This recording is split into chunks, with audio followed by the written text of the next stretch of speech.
Mari kita mulai di pertandingan ke-29 Serie A. Kali ini kita lawan Como. Karena kita kemarin kayaknya sih sudah oke lah lapis kedua kita. Mari kita coba full. Ini full ya, full. Kita sama sekali nggak punya lapis pertama di substitusi, di cadangan maupun di line up. Paling kita nyisain si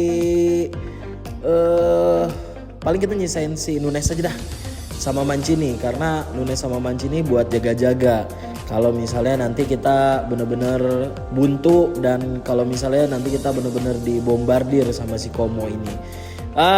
Di matchday ke-29 ini sebenarnya kita udah aman lah ya.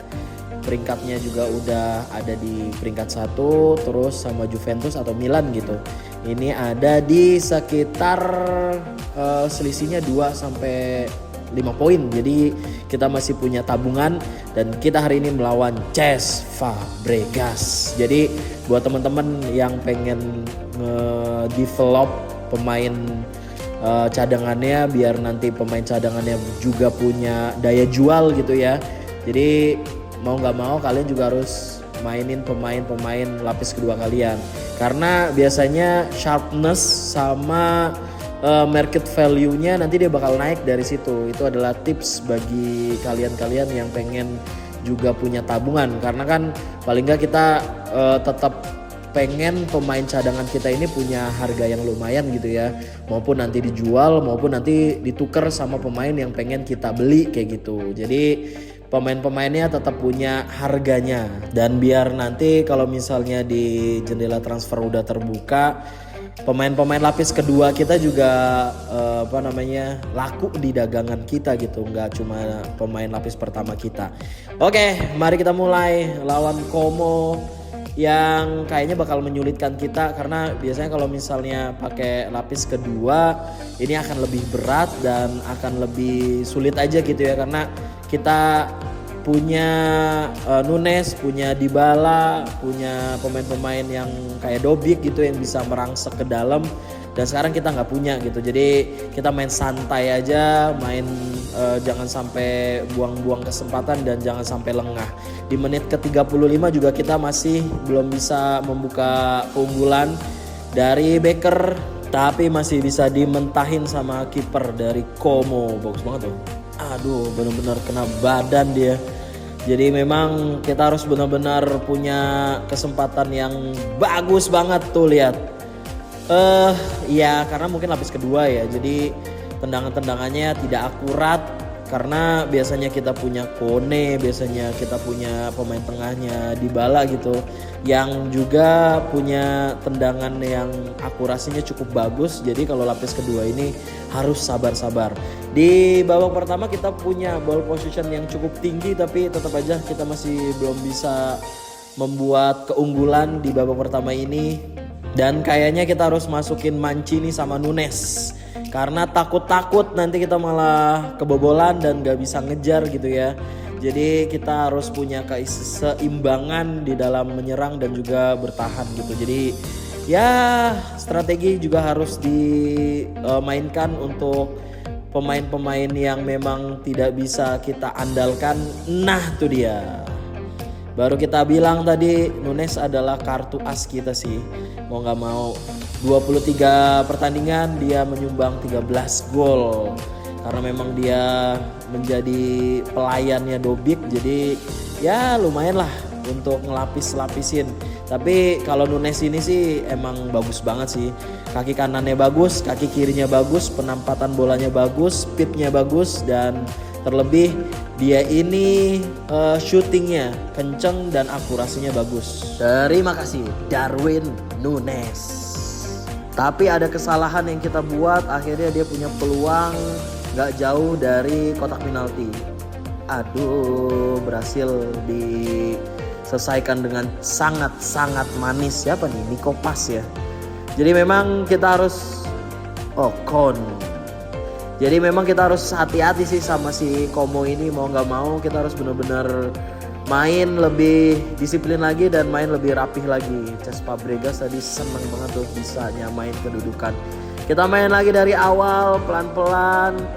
Yang penting sih jangan sampai kebobolan, yang penting itu aja.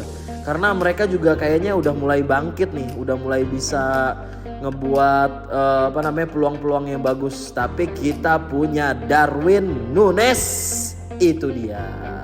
Lagi-lagi karena skema dari Darwin Núñez dan kita punya pemain muda.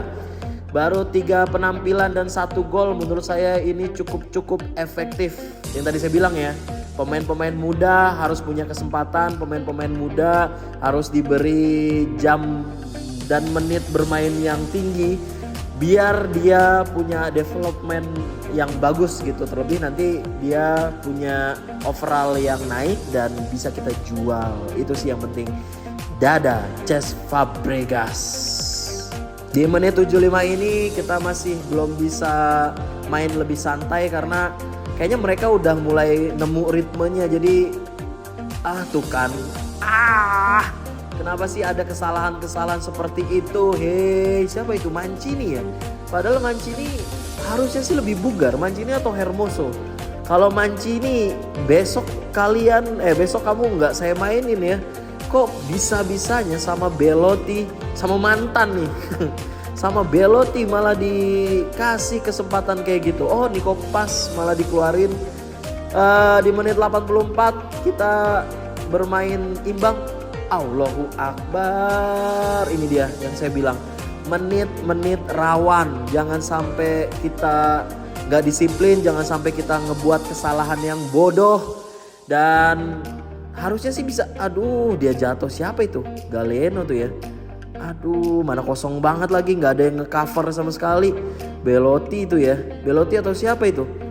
Kok bisa-bisanya dia punya body balance yang tinggi banget sampai pemainnya sampai jatuh gitu, ngeri banget. Goes, siapa Goes?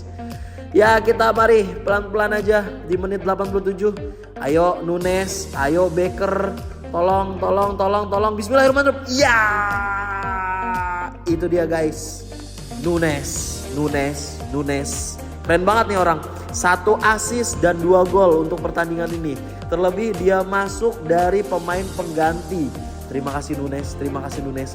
Ya nggak apa-apa lah, ngasih sedekah poin buat si Como biar dia bisa bertahan di Serie A. Tapi yang pasti terima kasih banyak Núñez, terima kasih banyak. Bagus banget lagi golnya. Bye-bye Fabregas. Gak jadi menang kalian ya. Di menit keberapa ini? 89. Kita kayaknya udah gak ada kesempatan untuk menang. Tapi lumayan lah untuk pertandingan nyoba lapis kedua. Ya lumayan, terlebih ini kan di kandangnya mereka kan. Jadi paling gak kita punya pengalaman aja buat pemain lapis kedua. Ini dia, abis guys.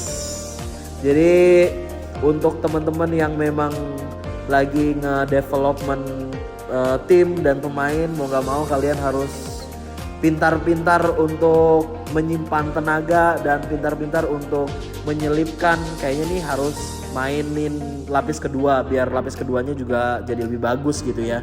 Jadi jangan sampai kita ngambil pemain muda tapi gak dimain-mainin atau menit bermainnya kurang gitu ya. Ya paling gak pemain-pemain muda kayak Alberto Acosta, dia punya kesempatan dan tadi kan dia ngegolin ya. Jadi mudah-mudahan nanti di market value-nya di jendela transfer berikutnya dia punya keunggulan atau dia punya sesuatu untuk dijual. Jadi dia nggak lama-lama di squad kita gitu. Jadi bisa langsung kita jual. Tapi pengalaman yang bagus sih. Tadi Como juga tampilnya menyerang. Jadi kita bisa lihat siapa aja pemain-pemain yang seharusnya nggak ada di squad ini untuk musim depan gitu. Jadi buat kalian pemain-pemain lapis keduanya jangan lupa dimainin ya.